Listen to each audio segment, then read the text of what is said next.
Doğal gazın payı bugünkü güne devletimizin her bir yaşayanın acısı. Bu soruşla prezident hem hükümet lazım ulaşsınlar, söyledi Gagauzyanın başkanı. Irina Vlach çizgiledi aynı devletin yöndericiliği istemer Rusya'yla laf etmeye Moldova'ya sıcan vermesi için. Есть другие страны, с которыми, допустим, наш президент выезжает. Prezidentimiz başka devletlere gider, doğal gazından bağlı soruşları konuşur. Şaştırır anne, başkalarından istemer laf etmeye ama komşularımızla gidip buluşur. Ne durguder bu soruşları Rusya'yla açıklama da payı gaza bizim insana diyeni belli etme. Хороший пример. Это очень хорошо, что наш президент обсуждает вопросы газа с президентом Румынии. А что мешает эти же вопросы обсуждать с президентом России и выбрать наиболее подходящую цену и лучшую возможность для наших людей?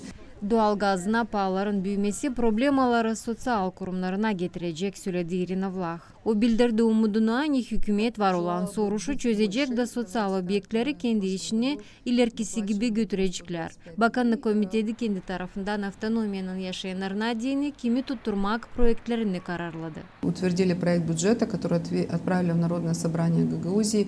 Budjet projektini inandırdık, angisini halk topluşuna yolladık. Nerede yaşayanlarımızı tutturacağız. Umut ederim hani halk topluşu hatırlayacak onu. Olacak başka programalar da ama onlara para yok. Olarsa üstün paralar belli ki bu uğra onları doğuracağız.